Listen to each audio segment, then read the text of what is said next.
नमस्कार, आप देख रहे हैं हल्ला बोल टीवी। मैं हूं नीतीश तिवारी। राजद के कौन कौन नेता कह रहे हैं कि तेजस्वी यादव बीजेपी से डील कर ली है।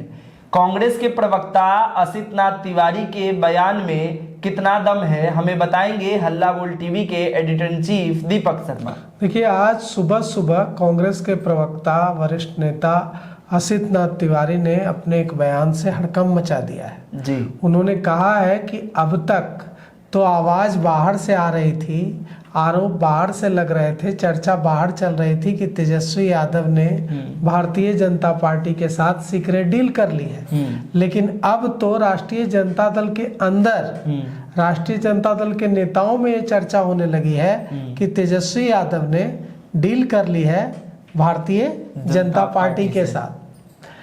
असित नाथ तिवारी ने यह जो कहा है, इसके बाद बवाल तो मचना तय है, क्योंकि राष्ट्रीय जनता दल भी चुप नहीं बैठेगा। राष्ट्रीय जनता दल भी पलटवार करेगा। कांग्रेस ने जैसे ही ये आरोप, कांग्रेस के प्रवक्ता है असित नाथ तिवारी जो बोल रहे हैं वो ये माना जाएगा कि कांग्रेस पार्टी बोल रही है। प्रवक्ता का बयान पार्टी का बयान होता है।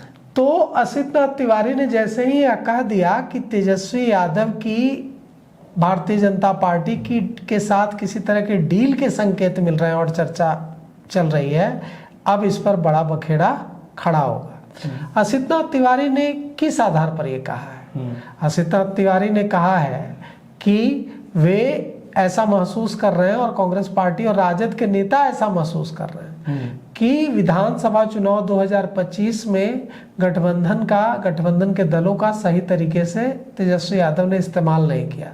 कई जगह फ्रेंडली फाइट कर ली, आमने सामने कैंडिडेट दे दिया, और अब बांकीपुर चुनाव में भी तेजस्वी यादव ने गठबंधन के दलों का सही तरीके से, महागठबंधन के जो दल हैं उनका सही तरीके से इस्तेमाल नहीं किया।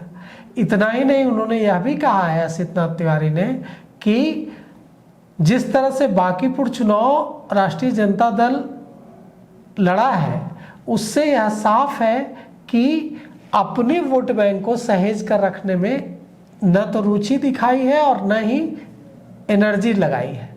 क्या कहा है असित नाथ तिवारी ने, हम आपको सुनाते हैं, उसके बाद हम बताएंगे कि ये एकमात्र बयान नहीं है, इसका बड़ा असर बिहार में जो महागठबंधन की राजनीति है उस पर पड़ने जा रहा है। अब तेजस्वी यादव के लिए बड़ी मुसीबत यहाँ पर खड़ी हो सकती है। तो सुनिए सबसे पहले असित नाथ तिवारी ने क्या कहा है। बिहार में इंडिया गठबंधन में सबसे बड़ा जो घटक दल है वो राजद है, लिहाजा राजद की जिम्मेदारी भी बड़ी है। बांकीपुर चुनाव में आपने देखा कि राजद ने महागठबंधन या इंडिया गठबंधन का कोई सार्थक इस्तेमाल नहीं किया। पता नहीं क्यों नहीं किया, हो सकता है तेजस्वी जी की रुचि नहीं रही हो, वो अलग मसला है। बीते विधानसभा चुनाव में कई जगह फ्रेंडली फाइट की नौबत आ गई, ये आपने देखा, और तब लोगों ने अफवाह उड़ा दी कि भाई तेजस्वी जी ने भाजपा के साथ अंदर खाने में कोई डील कर रखी है। अब तो राजद के अंदर खाने ये चर्चा होने लगी है कि हाँ, क्या सचमुच तेजस्वी जी ने भाजपा से कोई डील कर रखी है क्या। जो तीसरी बात बांकीपुर चुनाव में देखने को मिली, जो राजद का कोर वोट बैंक है, मुस्लिम यादव जो समीकरण है, उसमें भी बिखराव दिख रहा है। तेजस्वी जी अपना समीकरण बचाने में भी पूरी तरह से सफल नहीं दिख रहे हैं, गठबंधन में उनकी कोई दिलचस्पी नहीं दिख रही है। बहुत सारे फैक्टर हैं, अंदर जो अफवाहें चल रही हैं उसको भी वो नहीं रोक पा रहे हैं। तो देखिए, असित नाथ तिवारी कुछ छिपा कर नहीं बोल रहे हैं, वे एकदम साफ साफ कह रहे हैं कि तेजस्वी यादव का ये चर्चा पहले चल रही थी कि तेजस्वी यादव की बीजेपी से डील है, ये चर्चा राजद से बाहर हो रही थी। लेकिन अब बांकीपुर में जो हुआ है, इसके बाद ये चर्चा अंदर शुरू हो गई है कि डील कर रखी है तेजस्वी यादव ने बीजेपी के साथ। क्या सचमुच ऐसा है कि तेजस्वी, जैसा असित नाथ तिवारी कह रहे हैं कि तेजस्वी संकेत दे रहे हैं कि तेजस्वी और बीजेपी की डील हो गई है, क्या सचमुच ऐसा है? तो अगर डील हुई है तो ये भारतीय जनता पार्टी को पता होगा, ये तेजस्वी यादव को पता होगा, दो लोग ही जानते होंगे डील हुई है। लेकिन जनता को कैसे पता चलेगा इस बारे में? जनता को पता चलेगा तेजस्वी जो करेंगे उस काम से। जनता ये अंदाजा लगाएगी कि तेजस्वी अब पहले की तरह हमलावर नहीं रहे, तेजस्वी ने अब पहले की तरह भारतीय जनता पार्टी को चुनौती देने की जो उनकी स्थिति रहती थी उससे वो पीछे हट रहे हैं।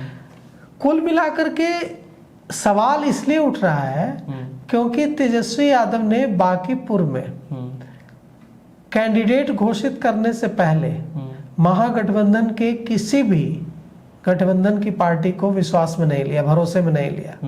न कांग्रेस से बात की, न माले से बात की, न सीपीआई सीपीएम से बात की, न वीआईपी से बात की, किसी से बात नहीं की। सीधे कैंडिडेट उतार दिया और खुद कहाँ चले गए? यूरोप। पूरा इलेक्शन जब परवान पर चढ़ रहा था तब वो यूरोप में थे। ठीक 2 दिन पहले आए, खूब पसीना बहाया, रोड शो किया और अब जो ग्रास रूट से खबर आ रही है, जो हमारे संवाददाता ने जो वहां से खबर भेजी है, मैं और संवाददाता नहीं क्यों, मैं भी उनके साथ घूमा, अपने रिपोर्टर्स के साथ मैं भी बांकीपुर बहुत घूमा। वहां आरजेडी का जो बेस था वो कंफ्यूज था, समझ में नहीं आ रहा था कि किसको वोट दें। और इसका फायदा ये हुआ भारतीय जनता पार्टी को कि भारतीय जनता पार्टी के नेताओं ने कल दावा किया कि उन्हें भी यादव समाज का वोट मिला है। यादवों का वोट बीजेपी को भी मिला है, ऐसा बीजेपी के नेताओं का दावा है। तो अब यहां पर सवाल उठता है कि अगर यह आरोप दूसरी पार्टियां लगाती तो मामला गंभीर नहीं होता, लेकिन यह आरोप कौन लगा रहा है? बीजेपी। ये आरोप लगा रही है कांग्रेस पार्टी। अच्छा, हाँ, ये आरोप कांग्रेस पार्टी लगा रही है कि बीजेपी से लगता है कि डील हो गई तेजस्वी की। जब कांग्रेस पार्टी ने तेजस्वी पर इतना बड़ा आरोप लगा दिया कि डील कर लिया, मतलब अब कांग्रेस पार्टी तेजस्वी के साथ किसी तरह का अपना कोई भविष्य नहीं देखती है। अब इतना बीटर रिलेशन, इतना खराब रिलेशन हो गया दोनों पार्टियों के बीच कि दोनों भविष्य में साथ चलने की और कोई भी उम्मीद नहीं रखते हैं। तभी तो इतना बड़ा आरोप लगा दिया। और वो भी ये भी नहीं कह सकते हैं कि हाँ वो नेता का व्यक्तिगत विचार था। जो ये बात कह रहे हैं वो प्रवक्ता हैं और प्रवक्ता का बयान पार्टी का बयान होता है। तो इस पे यहाँ से लेकर दिल्ली तक बवाल मचेगा।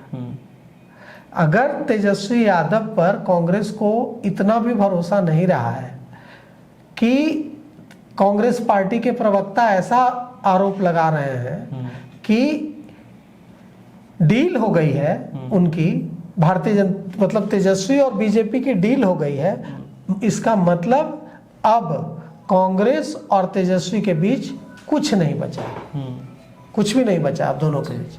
अब दोस्ती की सारी संभावनाएं खत्म हो गई। तो इस खबर पे आपकी क्या प्रतिक्रिया है? आप अपनी राय हमें कमेंट बॉक्स में बताइए और तमाम अपडेट के लिए देखते रहिए हल्ला बोल टीवी। शुक्रिया।